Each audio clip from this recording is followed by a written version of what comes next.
As we now jump into the goodness of God, let me give you a preview of everything we're going to try to cover, because I think it's exciting to see all the ways we work this out in application. So we begin with this idea of your mindset, a mental landscape. And I'll talk about how there's a backdrop that your mind forms for how you understand all of reality. And that will give you a context for seeing how something like the goodness of God comes in and shapes the way you perceive everything. And then we'll move into a goodness model. Build out a goodness model that gives you an actual framework for understanding how the goodness of God informs faith, hope, and love, peace, and joy. And these two big biblical triads, and how they form the foundation of your faith and then the conditions of your soul through which everything finds expression. And that model will give you a very practical and thorough understanding of the goodness of God and how it applies to your everyday life. And then we'll work to talk about a mental and emotional health pathway. And this is actually perhaps one of the greatest needs of everyday life for us. Like, how do I experience emotional health? What is it? What does it look like? And what is mental health? And I understand that these are complex issues, and physiological as well as spiritual, as well as just impacting the overall makeup of our souls. But I think that this will give you not just a theological understanding, but also a very practical, foundational pathway for everyday life, mental and emotional health. And then we'll talk about how the gospel, how Christ actually brings us into the goodness of God.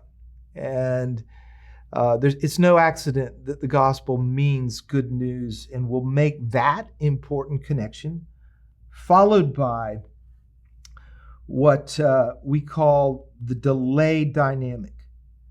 Very important concept for understanding how mental and emotional health work their way out into our actual experience. That there's a delay that we experience from the moment we purpose to live by the Spirit, to grow in our understanding of the goodness of God, to make choices in alignment with His goodness, confident in His goodness. From that moment, there's a delay, a sowing, and then a reaping. And if we don't understand that practical dynamic, then we'll initially respond by saying, well, this just doesn't work. I haven't changed, I haven't progressed at all. But that's not the nature at all of the spiritual life and the way that fruit develops and comes to maturity, to fruition in everyday life. So understanding this delay dynamic, we'll look at it in Galatians 5 and 6. Then we'll look at a spiritual practice, the practice of giving thanks. This practice is so powerful if we get a thorough biblical understanding of what this is and how it works in our lives in alignment with the goodness of God. This is something practically, a spiritual practice you can do that will help you experience God's goodness and then grow in your understanding of God's goodness. And then finally, we're going to talk about discipleship. In fact, I'm going to call it a natural discipleship practice that works off of your understanding of the goodness of God. That as you grow in your theology of goodness, if I can call it that, and learn how to see God's goodness in creation, in the character of God, in the gospel, in Christ, and you're growing in your perception and understanding of that goodness, it provides for you a natural opportunity to practice discipleship. Many times when we go to disciple or be discipled, we kind of step out of our normal everyday life and language, and we adopt almost a religious mask, if you will, and we're like, okay, now we're doing discipleship. It's not helpful, and it's unnatural, and it's certainly not the way Jesus discipled his initial disciples.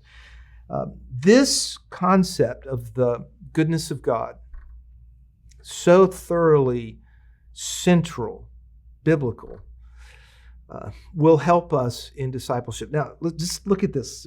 I think it's exciting. We're going to talk about how our minds are reframed according to the goodness of God. We'll have a model that's rooted in the Bible that will help us do that. That will provide pathways for mental and emotional health. We'll see how the gospel, how Jesus brings that to us freely by the grace that is ours in Christ. So making that important connection to growing by grace, living by grace.